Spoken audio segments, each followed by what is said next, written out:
Vous êtes nombreux à suivre l'invité de la grande édition et sur ce plateau, nous recevons le docteur Tike Misamo. Il est maroons américain. Bienvenue, docteur. Merci de m'avoir accueilli chez vous. C'est un honneur de retrouver son pays après tant d'années. Voilà, c'est un honneur de retrouver son pays après tant d'années, docteur. C'est des cas vraiment rares. Nous disons c'est un docteur, un maroons américain, c'est des cas rares pour notre pays, avoir aussi des fils qui portent haut, on va dire, l'étendard du pays. Et racontez-nous un peu votre histoire, comment est arrivé ce succès, un maroons américain. Vous savez, d'abord, je viens d'une famille très complexe. Je suis né drépano. Ma mère m'a mis au monde à 7 mois et demi. Et lorsque je suis né, le docteur qui soignait ma maman avait dit à ma mère que votre fils ne vivra pas là jusqu'à l'âge de 1 an. Alors, mais ma grand-mère, mon arrière-grand-mère a dit à ma mère que, je dis en patois, okay, que donc il veut dire que cet enfant un jour va devenir quelqu'un. Donc j'ai grandi dans cette notion qu'un jour je vais devenir quelqu'un, donc j'ai cette foi. Alors j'ai grandi, j'ai devenu gendarme. Je servais d'abord les encadreurs. En 97, lorsqu'il y a eu les événements que tout le monde connaît, je m'exile en Belgique. Là-bas, j'étais SDF. Et de la Belgique, je me retrouve en France. Sans domicile fixe. Oui, je me retrouve en France. Et en France, je soulevais les cartons de poissons. Alors un jour, je me suis dit qu'il doit y avoir mieux. J'écoutais toujours la voix de ma grand-mère qui disait que alors, un jour, pendant ma pause, j'ai regardé un clip avec Tupac Shakur, Dr. Dre, California Love. C'est ça qui m'a inspiré à rentrer aux États-Unis. Je rentre aux États-Unis le 14 février 1998. Mon deuxième jour aux États-Unis, on me vole. Mon troisième jour, je trouve un travail dans un studio des arts martiaux où je nettoie les toilettes. Alors, 20 ans plus tard, je continue à nettoyer les toilettes. La seule différence, c'est que ces toilettes-là m'appartiennent maintenant. Voilà. Une histoire passionnante, on va dire comme ça, et en même temps très dure. Et on sait que la diaspora congolaise est aussi connue par sa richesse, par sa complexité. Est-ce que aux États-Unis, vous retrouvez, on va dire comme ça, constamment pour venir comme au secours à certains enfants qui souffrent au pays? Mais en fait, il y a une chose que vous devez savoir. Aux États-Unis, on vous apprend, on vous inculque comment est-ce qu'on appelle ça, le patriotisme. Alors, lorsqu'on vous dit bonjour, la deuxième question qui va venir, where are you from, d'où tu viens, voyez-vous. Donc, les Américains vous apprennent à ne jamais oublier d'où vous venez. Alors, aujourd'hui, vous voyez, il y a les Américains qui sont français, les Américains qui sont indiens et les Américains qui sont mexicains. Alors, moi, je me suis congolais, je suis fils de pays et j'ai toujours pensé, même si je suis aux États-Unis, mais je reste congolais parce que l'Amérique me rappelle d'être patriotisme.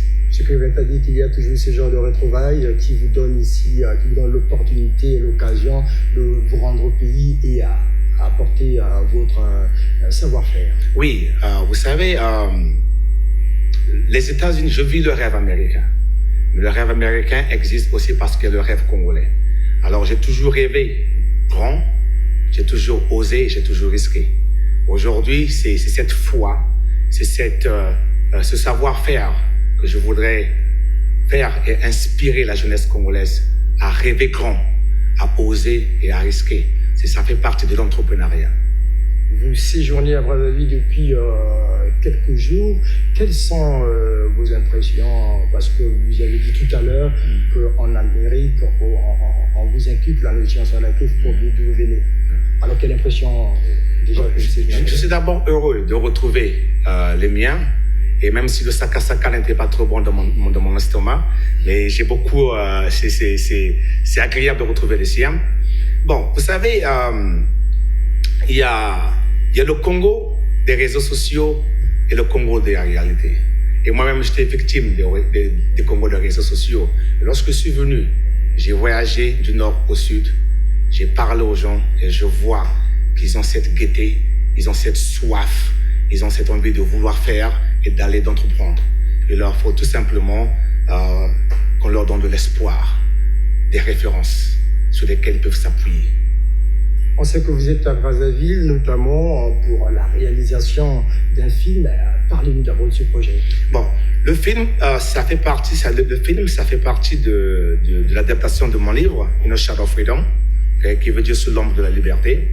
Lorsque j'étais en Irak, les Américains, mes compatriotes ont trouvé que c'est une histoire qu'il fallait, le monde doit savoir d'où vient ce monsieur qui est un héros. Bon, je n'aime pas parler de moi. Un héros, effectivement. Un héros, mais je n'aime pas parler de moi. Voilà. Donc, ils voulaient savoir, mais votre histoire doit être connue du monde entier pour inspirer cette jeunesse qui, juste en vous voyant, peut aussi rêver grand, oser et risquer. Donc, je viens pour... nous avons un investissement de 20 millions de dollars, qui est 10 milliards de francs CFA, que nous allons investir au Congo. Okay? Je suis venu ici pour d'abord voir le terrain, parler aux autorités. J'ai eu la chance de rencontrer le ministre d'État, le général Ntiba, le ministre de la Communication, Thierry Mungala, et le ministre de la Culture.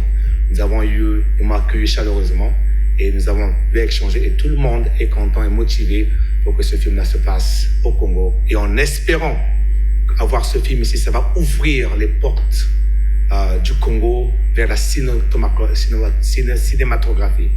Et sans aller plus loin, vous savez que la Californie, si elle était un État, elle devait être le deuxième pays le plus riche du monde à cause de la Silicon Valley et de Hollywood. Vous avez pris l'option ici d'investir au Congo à hauteur de 10 milliards de francs CFA, mais on vous prend pour un activiste de l'opposition. Est-ce que vous pouvez nous donner clairement ici votre... Je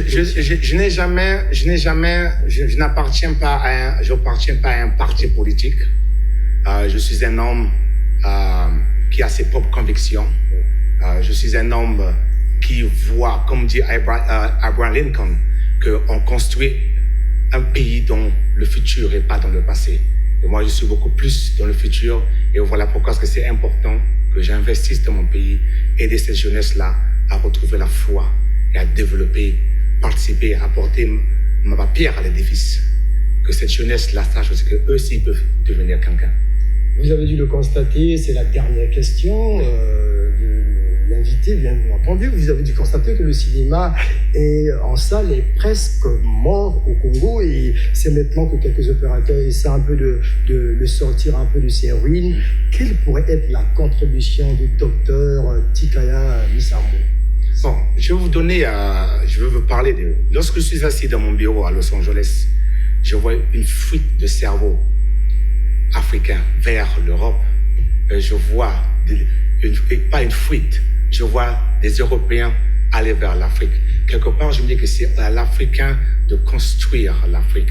Alors, je pense que si on travaille tous ensemble, nous pourrons construire des salles de cinéma, développer les jeunes, parce que nous devons investir dans la connaissance et dans la valeur ajoutée. Et c'est voilà pourquoi que la Californie est la deuxième puissance économique au monde. Justement parce qu'ils ont investi sur la valeur ajoutée, la recherche et la connaissance. Merci docteur d'avoir répondu à notre invitation sur ce plateau de Vox Télévision. C'est un honneur et j'attends mon jeu de foufou.